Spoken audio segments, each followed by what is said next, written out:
but I think it's gonna be a little different for you because you were an athlete.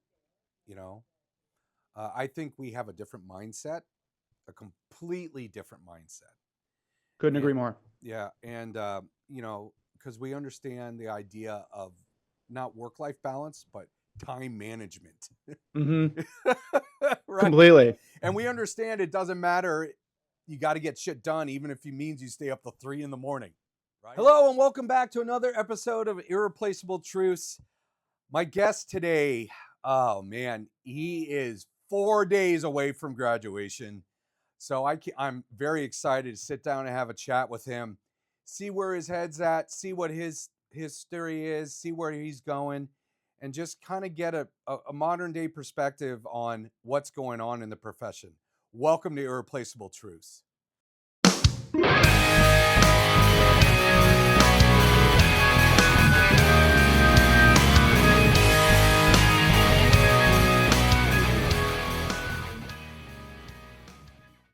Okay, guys, welcome back, everybody. Welcome to Irreplaceable Truths. Today, I have a graduating senior from the University of Wisconsin. His name is Jake Rostas. Hey, Jake, how you doing today? I'm doing really good. I'm excited to have the opportunity to chat with you today. Okay, Jake, I know you don't want me to do it, but I'm going to call you. I'm going to be one of the first to call you Dr. Rostas. I mean, you're 4 days away. You're done with rotations. I mean, dude, I'll tell you what. So the last day of my rotation, we had a new internal medicine guy come on, and he's now, I think, the dean of Midwestern in Arizona.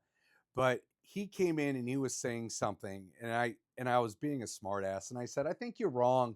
I think acetated ringers would probably be better than lactated ringers. And then he looks at me, he got so pissed off, and he's like, I need you to go draw me the Krebs cycle. So what I did is I went and found one of my good buddies who was a military guy, and we always used to buck the system. And I was like, hey, you're an artist. I need you to draw me a bicycle that's a Krebs cycle. And that's what I turned into him. And that guy almost got me not to graduate. He was so pissed off. But everyone everyone told him, hey, man, that's just Gersh. You just gotta get used to it. But so I hope you don't do anything like that.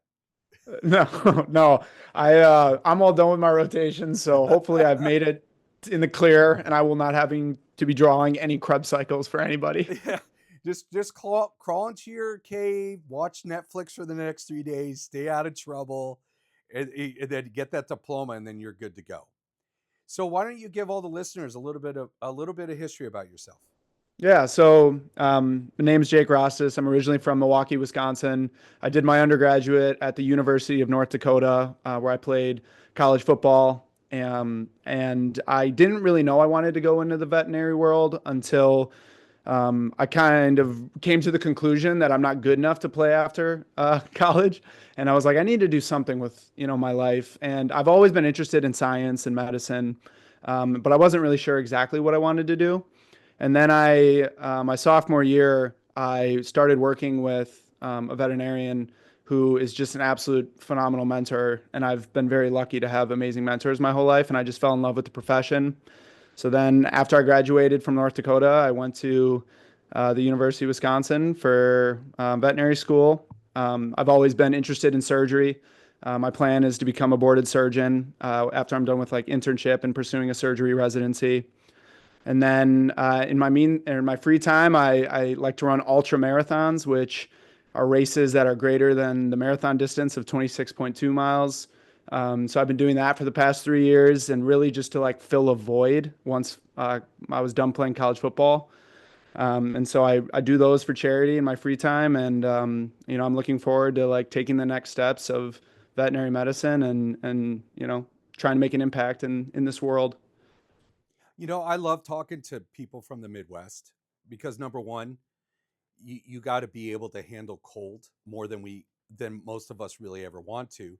But the biggest thing is I think there's a set of core values that you truly get in the Midwest.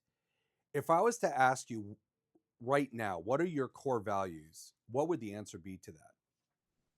Discipline and doing things daily, even though you don't want to do it, um, making an impact on others. So basically, selflessness.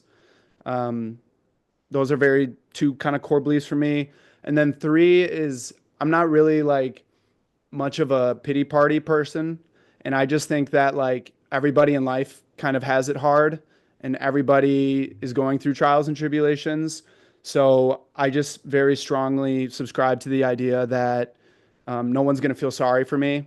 And if I want to make things happen in this world, then it's on me and no one's going to do it for me. Um, and then just the hard work that no one's going to give it to me unless I put in the work for it and just kind of relentlessly work hard at it. So you were an All-American linebacker, correct? So how did you know? How did you know, hey, the NFL is a pipe dream? When did you come to that realization?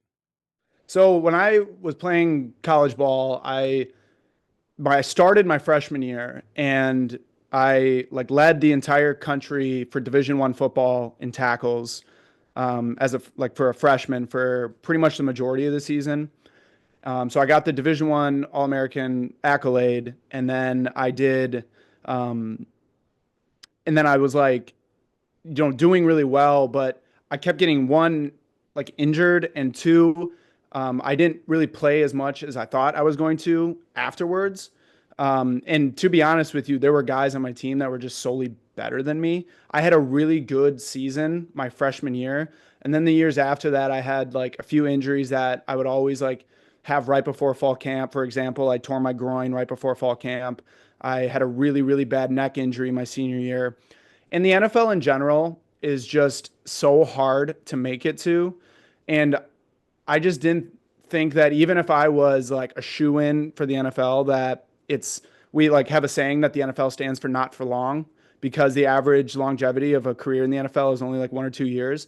So I just kind of came to the logical conclusion that I don't think one, I'm physically a NFL caliber linebacker, as well as even if I was, it's not something that I could do long term. So with that kind of new clarity, my mind switched from being a college football player to now I want to do something long term.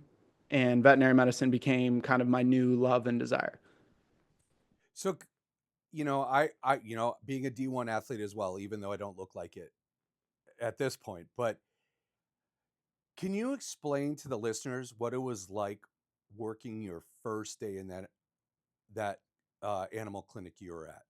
Was it the same rush you got the first time you truly fell in love with football? Yeah, great question. And I've never been asked that, and that's an awesome question. So the first day I worked with this amazing primary care veterinarian in North Dakota. He's coming to my graduation on Friday. We still keep in touch. He's like not only a really good mentor, but also a really good friend of mine. And being also out in North Dakota, being an athlete, you weren't allowed to come home much. So for like holidays, I would go over to his family and like have like Easter dinner with his family or like Thanksgiving with his family. So just a phenomenal mentor. But like when I first walked into that clinic, it wasn't like I was like, this is what I was born to do. It came along where I was like, I really like this. I really like the people here. This mentor is phenomenal. And like, I want to be like him. But when it really clicked for me was one day he asked me to scrub into a splenectomy with him. And I'll never forget holding the spleen. In that moment, I knew exactly that this is the greatest thing I've could ever do with my life. And I wanted to be standing on the other side of the table, not holding the spleen for the surgeon, but being the surgeon removing the spleen. And just an absolute rush of everything makes sense. Everything is so fascinating. And it just became like, I want to do that for the rest of my life. And it was in that exact moment of being in surgery, which was probably like after 2 months of working into the practice. I remember my first time when I knew this is what I wanted to do the rest of my life. All I was doing was cleaning surgical instruments and just absorbing what was going on in the clinic, right? It was like a surreal moment. It was like the first, I won two state gold medals in Florida for swimming, and it was the same exact feeling. And that's how I knew it was the place to be. My question to you, I have two questions about the splenectomy part. Number one, how big was that spleen? And number two, did you also think, hey, I want to be the other guy on the other side of the table, mentoring and making someone else fall in love with this profession? The first answer, spleen was huge. It needed to come out. It needed to come out. It wasn't like an emergency hemoabdomen situation. It was like kind of like found. And so then it was electively removed because of the risk of that it could be something neoplastic. Um, but so the spleen needed to come out. But in terms of the mentorship, I will say that is probably what really solidified me wanting to go into veterinary medicine and just like falling in love with it. Is so I worked with that primary care vet, and while I was getting ready to apply to vet school, I know I needed like a diverse application with like multiple different species and practice experiences. So I worked with a cattle vet on my spring break for a week, and then I had a break in the summer where I worked with a swine vet for 3 days. So this was all in undergrad and getting ready to apply for vet school. All these veterinarians I worked with, I would thank them for like their time and thank them for their mentorship once it was done. And every single one who was phenomenal to work with after we got done would say, like, no problem, just pay it forward. And that saying has just stuck in my head because that's not an individual thing. I think that's a culture thing. That is the culture of veterinary medicine, is the mindset of paying it forward. So I've always wanted to, when I get to the point of where I'm the surgeon and I have students in my OR, that I can always answer questions, I can always mentor them, and I want to invite people into that environment. I'm really excited for my rotating internship next year, where I'll have fourth year students that I'll be working with and the opportunity to mentor them as well. I've had such phenomenal mentors in my life with my brothers, my dad, my trainers, my football coaches, and then all the doctors I've worked with. So mentorship for me is such an important piece. And I think like there's different ways that I can make an impact. And not only is it mentorship with like in the veterinary field, but with my ultra running, I've gone on podcasts before and I run for like charities and I kind of speak my mind about all these things, about like things I learned with mental resilience and doing ultra marathons. And that to me is another form of mentorship, like mentoring people to be able to push their limits and mentoring people to challenge themselves and kind of seek like discomfort in order to learn and grow in their life. So I'm all about mentorship, and I am so excited for the opportunity where I am qualified enough where I can actually mentor people. Well, technically, you are qualified as of Saturday, um, but I love that. So was it that splenectomy that decided you want to also be a surgeon, or was there something that happened in vet school that you said, you know what, I need to do this internship and I'm going to be a surgeon? So the splenectomy was the thing that kind of said like I want to do surgery, but I was always soft tissue focused. I always wanted to do soft tissue, and then I started working with this other mentor who is again like he is more than a mentor. He's more than a friend to me. I honestly view him as like a brother to me. His He's a phenomenal surgeon, and I've been working with him since I was a first year vet student.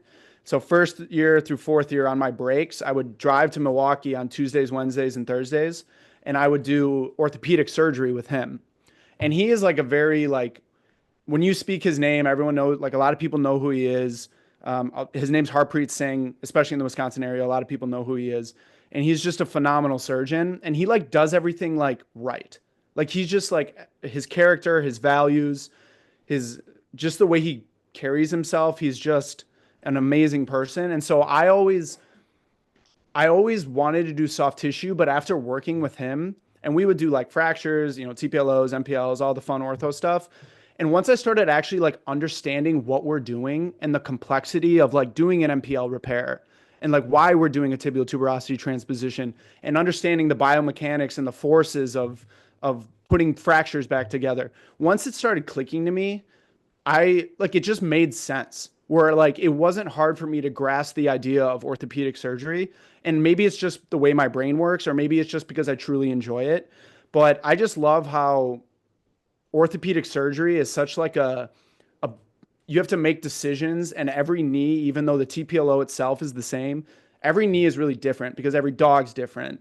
And it's just so orthopedic surgery kind of like once it clicked that I actually understood orthopedic surgery is when I fell in love with that.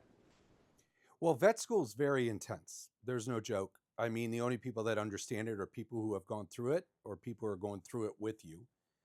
Training ultramarathon is insane. How did you how did you prepare yourself to excel in both without getting the burnout? Great question. So I'm a high like octane person. Like I just am it's hard for me to sit still. I love just like doing things. And I think the things that make me most gratified in life is when I'm in the pursuit of a goal. And to the point of like the best way I can put this is the best feelings for me in life that bring me the most joy and happiness is the feeling right before I cross the finish line in a race, to make it an analogy. And that's everything in my life. Like every right before I accomplish the goal. And it's because and I use the word before very like specifically because it's not the after the fact goal crossing for me. It is that moment of I'm so close, and what I've just done over the last like I did a 100-mile race that took me 26 hours.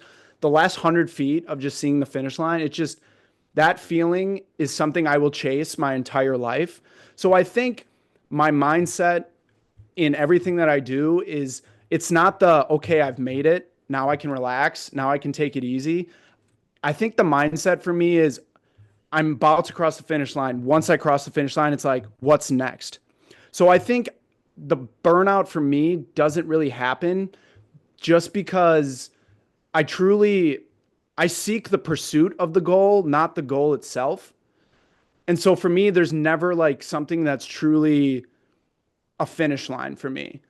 And when you have that kind of, I think, pursuit, you're always mentally like, I'm working towards something and I'm not just stuck in this one spot and I'm sick of it. And I'm waiting for it to get easy now that I've gotten to this point. I harder and harder. So basically, what I'm kind of reading between the lines is like ultra marathon running, some people will argue is an addiction.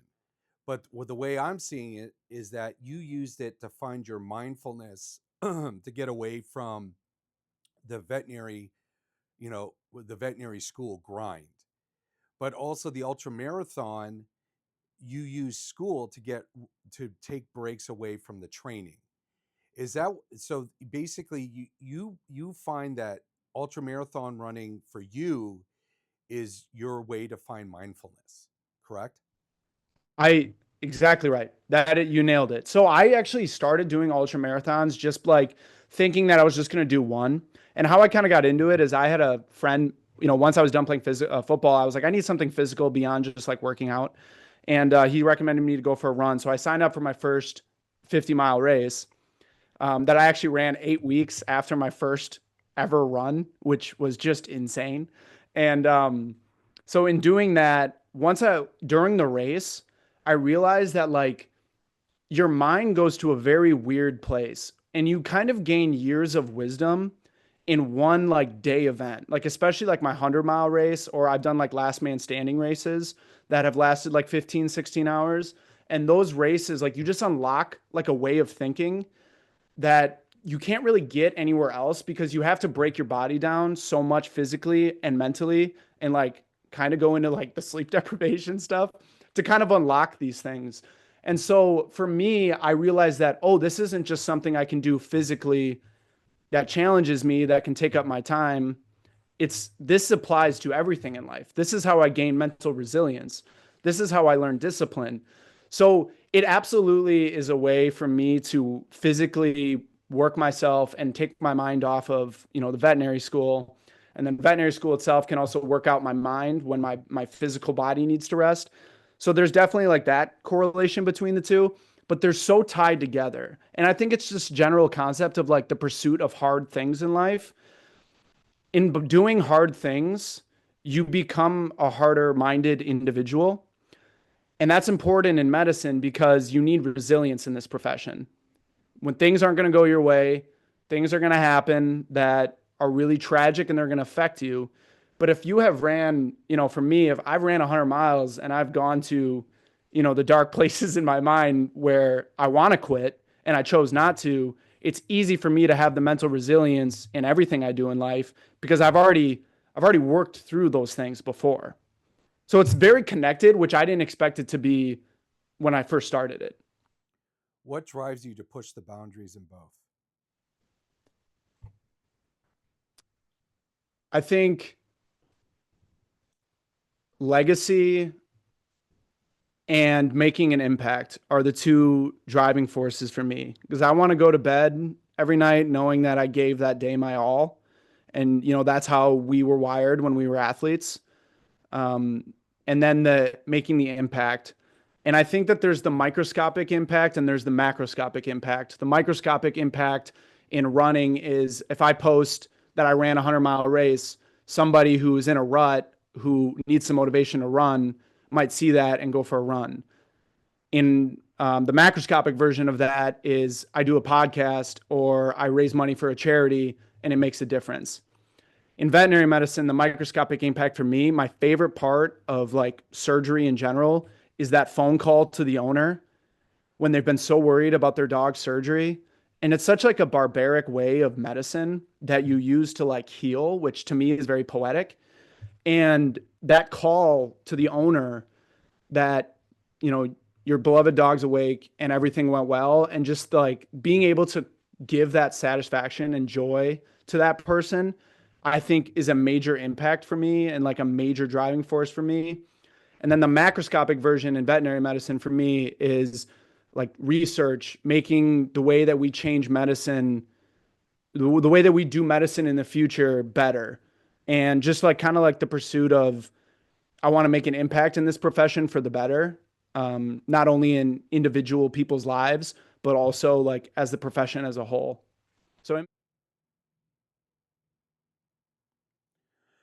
So, have you talked to anyone who's done the Georgia internship? Because I would like to know, have you thought about how am I going to balance doing an internship, which is going to be a lot different than being a student, and also training for ultramarathons?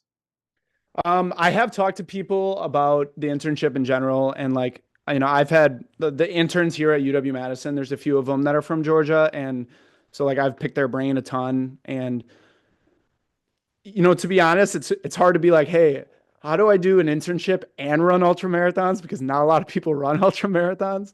Oddly enough, a lot of people in the medical field do run marathons though in general. So I think there's something to that, just like kind of the way that us medical professionals are wired. But do they do that during their internship? That's So exactly. So I think um, I'm kind of like somebody who's just like I'll figure it out, and I have no problem sacrificing a lot of things, especially like the immediate gratification things like weekend vacations and like weekend travel.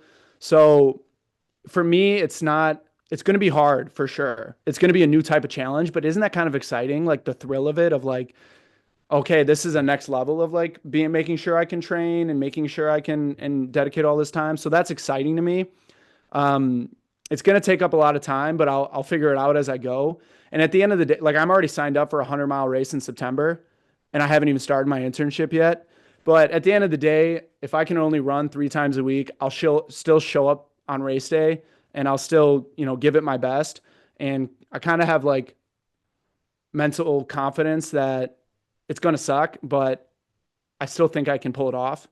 So I'll make adjustments as I go. how are you going to keep your let's I hope, I wish you the best of luck with that. But let's say things are not going right. Let's say the internship is way more intense than you thought. There are a lot of internships where students drop out of the internship, and then guess who gets to pick up the extra workload? You do. But worst case scenario, How are you going to keep yourself from beating yourself up if one is overtaking the other? My priority is veterinary medicine, and if I have to compromise some of my running training in order to make sure that I'm the best doctor that I, because also part of it is, yeah, I could do both, but am I going to be as good of a doctor as I can be if I'm spending so much time on this like running stuff? So that is something that I'm like very self-reflective on. And there are times in like veterinary school where like I've felt like I can't always go run, and I feel like I can't put in my true race training.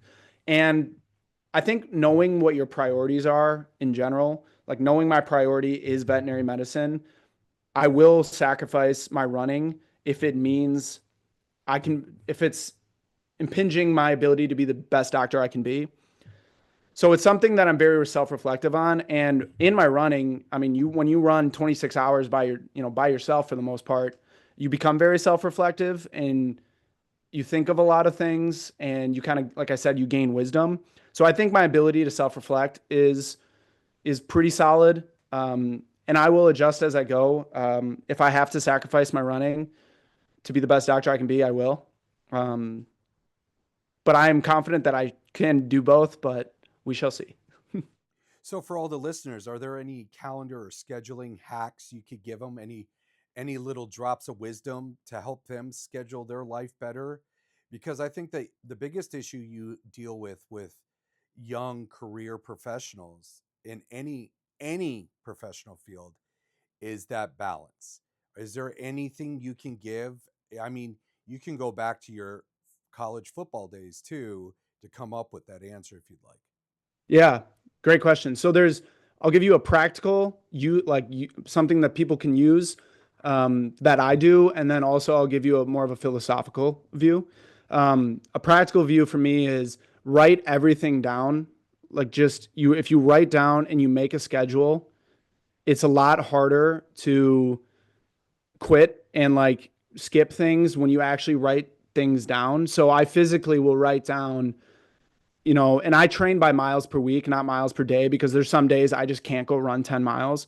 But so my goal, like if I'm in a training block and I want to run 50 miles per week, I write everything down where I say like, all right, these days I'm going to try and go for a run. And I kind of like give myself some grace and being able to be like, all right, on this day, I got done really early. I'm going to run 10. So that way on Thursday, if I'm getting swamped with, inpatients, that I only run like 2. So writing things down is very important. And also like utilizing the morning. A lot of, veterinary work is you're going to have to be up early for. But if you have the opportunity to utilize stuff in the morning and getting your workout in the morning, or getting whatever you want to do, whatever your goals are, whether it's like, I want to learn how to play guitar, you practice for an hour in the morning before you go to work. That way the work's already been done. So I think utilizing the morning and writing everything down, and I mean physically writing things down in a schedule. And then the philosophical answer would be, there's a runner named who like set the marathon record, who talks about the most important vitamin that you can have is vitamin N, which is vitamin no. So the ability to say no to people, and like the ability to be like, no, I can't, you know, go on this trip this weekend, or I can't go out on Saturday night, or I can't, spend this time doing this because these are what I'm trying to do. And so just being able to say no is, I think, a very, very important skill to have.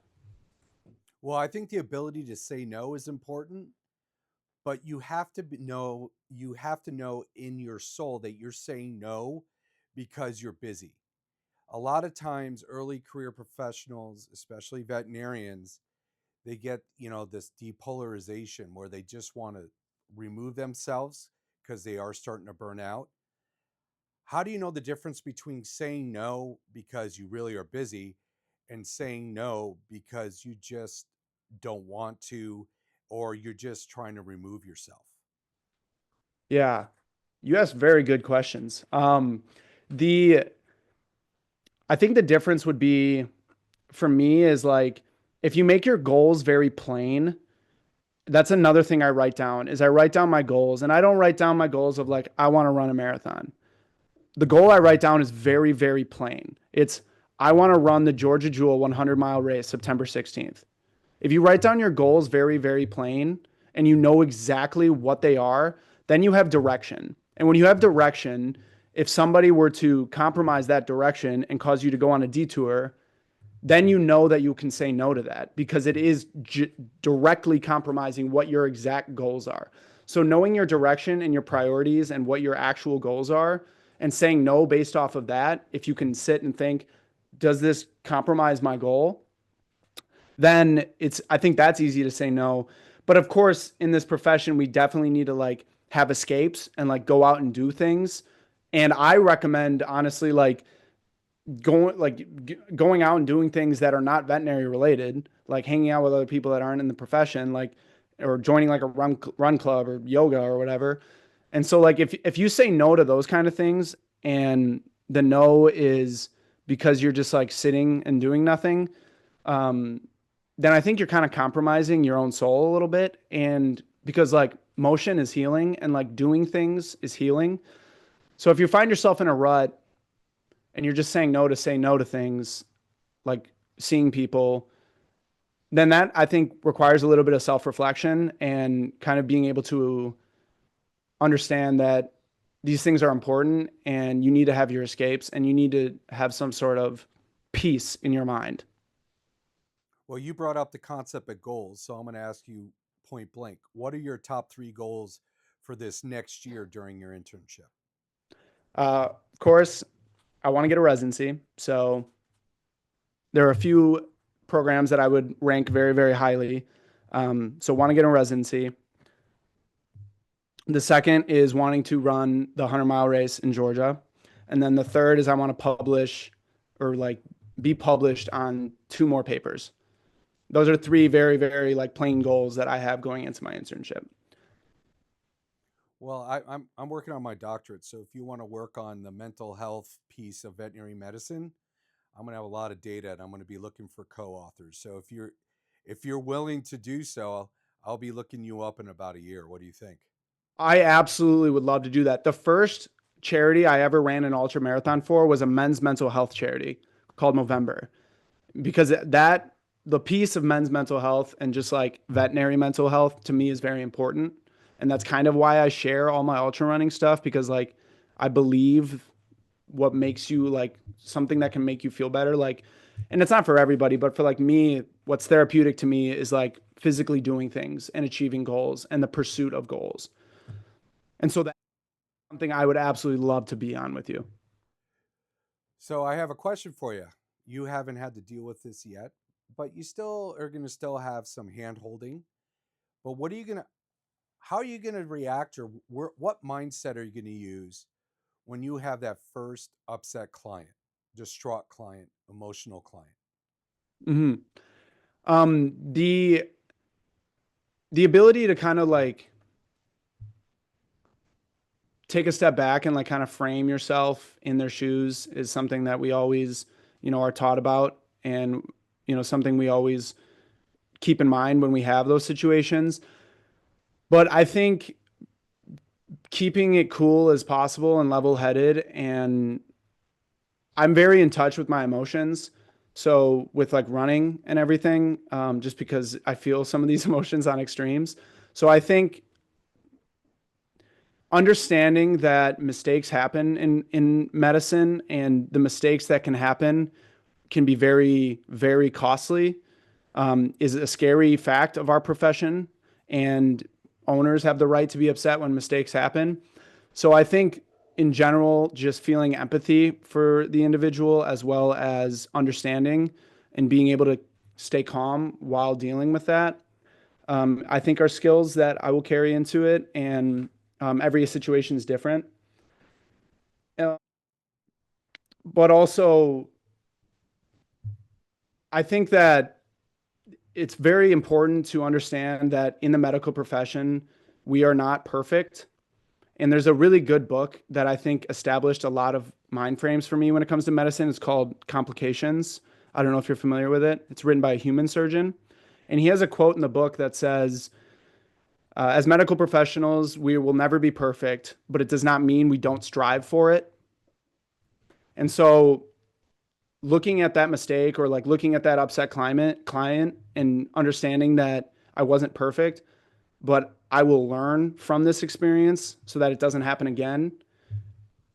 That way you can always like strive for perfection and learn from your mistakes. I truly think perfectionism is one of the biggest daggers in our profession, especially for the early career professionals, because we have, let's face it, you had to be perfect to get an undergrad. You had to be perfect in undergrad to get into vet school. And then in order to get your internship during vet school, you had to be perfect. I was more of the C equals DVM equation, which I still live by to today. But I mean, how would you, let's say, how would you tell somebody it's okay not to be perfect, because we're still practicing medicine. No one's perfected it. How do you tell people it's time to stop being, don't worry about being perfect? Yeah, I mean, I feel like there's a reason why they call it practice, right? Because you're always practicing. So I think if you go into it with the understanding that you're going to make mistakes and you're not perfect, perfect is never attainable, but you still strive for it. Um, and it's a mindset switch. You know, it's you have to be able to kind of have some humility and be able to look at yourself in the mirror and know that you made mistakes and that's okay. What's not okay is to make the same mistakes again and again and again. So being able to learn, and that kind of ties back, I think, to the constant pursuit idea versus like the goal of actually just achieving the goal. Because when you're a doctor and you just achieve the goal, then it's easier to be like, all right, well, now I'm a doctor, so I just need to be perfect. But if you're like, okay, I'm a doctor, but I'm not even close to where I need to be, and to be honest with you, the like trick in your mind is like, I'm never gonna ever get there. You just like you understand that life is a constant learning process. And even if like my biggest fear as a surgeon is to be in my 50s and I'm just sticking to what I learned 30 years ago.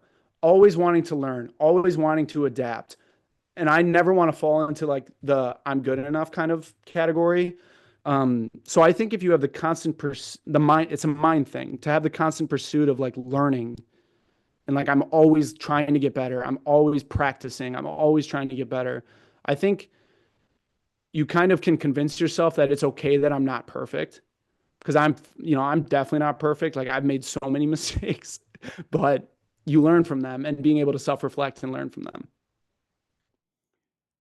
You have a quote that you said, and I want to make sure I read this right. You said, the ultimate measure of someone's character. You took that from Dr. Martin Luther King. What is that to you?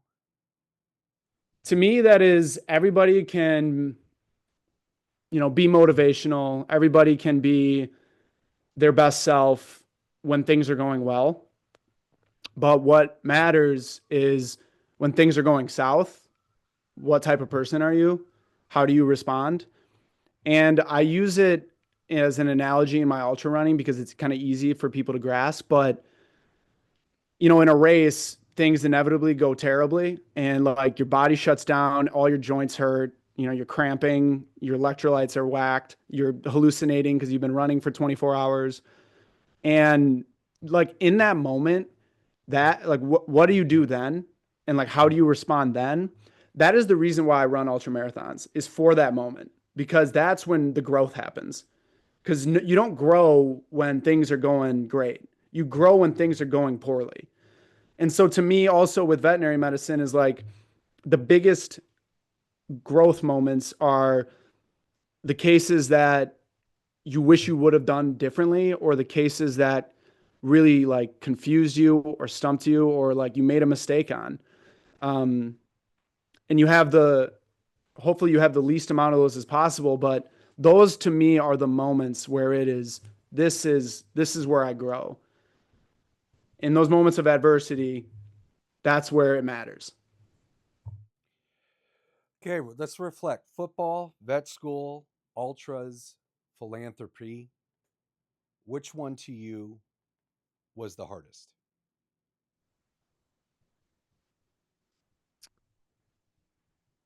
Um, Ultras are, I'd say that's a tough question and a great question. They're just so hard for different reasons. Ultras test you like spiritually and like kind of and obviously physically, but like vet school is like it's like the longest ultra marathon you could run. Like it is a true test of discipline and consistency, and to be on it every day for me like 5 years or 4 years, like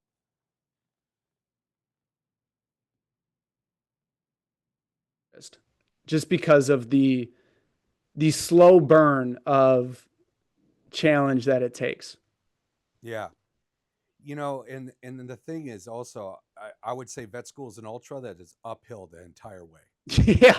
It, Uphill and in the wind. in the wind, right? Yeah. And you're barefoot. And you're And barefoot. barefoot. Okay. So here, I want to have some fun before we close, because I want to be I want to make sure we have your time completely covered here. Okay, you ready? Morning routine: coffee, energy drink, or a cold plunge? I am energy drink all day. I drink an energy drink pretty much every day. I do like coffee though, and I do love a cold plunge, but energy drink is me. Have you done a polar bear? Me and a few of my vet school classmates every year for the first 3 years we did a polar plunge, and we did we that raised money for Special Olympics, but we did it for 3 years and like all the classmates would donate. It was super fun. It was a great time. I love it.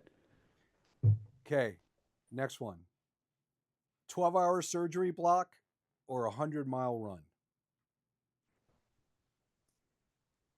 12-hour surgery block. I mean I'm obsessed with surgery. I could be in the OR all day. Like I absolutely love it. One book that fuels you right now? Um, Can't Hurt Me by David Goggins. What is it about? So he's a former Navy SEAL, ultramarathon runner as well, former pull-up record holder.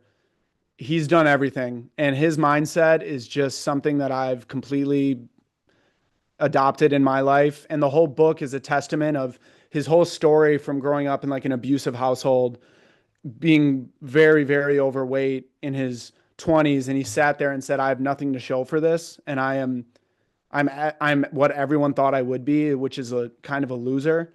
And then he totally just changed his life. He just decided one day that this is not going to be it for me.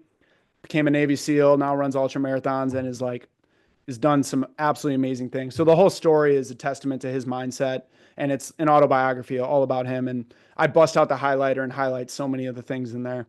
It's a really good book. I recommend anybody to read it. It'll change your life. Mine was There's Nothing Like This. It was talking about the brilliance of Taylor Swift and her ability to market, but that's the business side in me. That's another great book if anyone wants to read that. If you could perform surgery on any animal, real or mythical, what would it be? Um,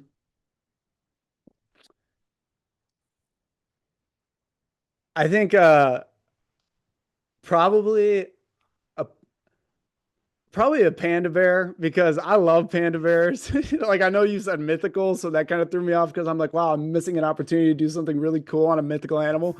But panda bears are just so funny and they just crack me up. So like I would love to work with one. They're mean. You know that, right? Yes. I'm falling out of trees. I'm like, they're just the most adorable thing. So Well, don't they get high on what they're eating? Yeah. Okay. we'll just give them a bunch of Yeah, yeah, bamboo. bamboo. They'll be good. Last one. Your favorite mantra when you hit the wall? This is what hard feels like. And I think that when you do hard things, it's exciting to me. The harder it gets, that means the less people will follow and the more exceptional the task is. So when And the things that we do in life, like veterinary medicine and rotations, internship, residency, studying for your boards, and ultramarathons, you do these things because you want to grow, and you do these things because you want to see what type of person you are in those moments of adversity. So why would you expect it to be easy? It's not supposed to be easy because it's something that only exceptional people can try and go for. Um, so in that moment of when it's really hard and I hit walls, I tell myself, this is what hard feels like. And it gives me fuel because it's like, oh, you are growing right now. These are the moments that you sign up for. These are the moments that you wanted to feel so that way you can grow. In my last man standing race, which is the premise of the race is a 4 mile loop over and over again, the same 4 miles every hour on the hour. And there was a really hard stretch for me where it was like mile like 60 to 75.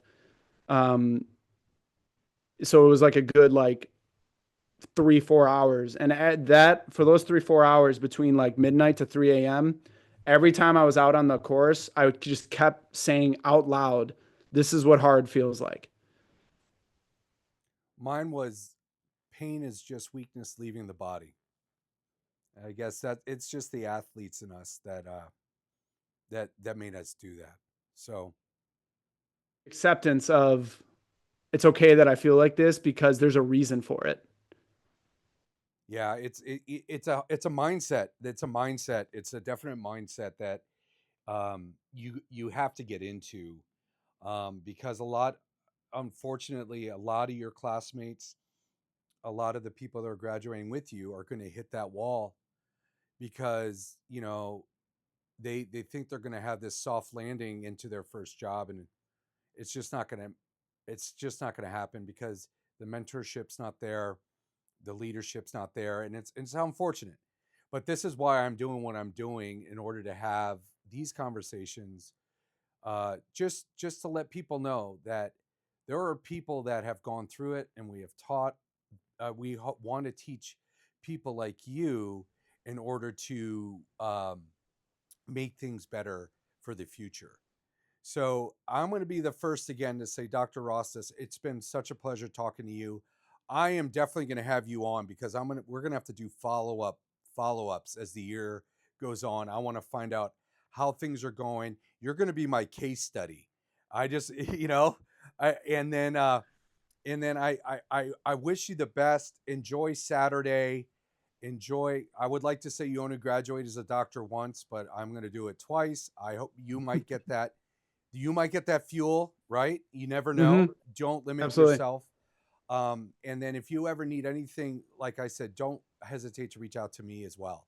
And then for the listeners, if you have any questions, if you're interested out of nowhere about philanthropy or running ultras, what's the best way they can get a hold of you, Dr. Rostas?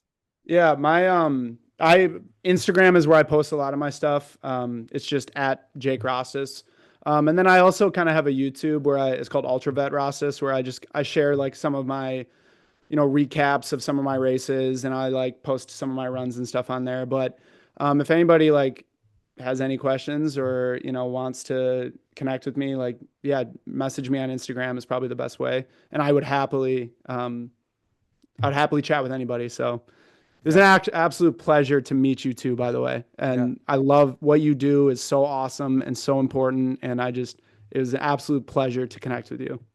absolutely. And we'll catch you all next time here on Irreplaceable Truths.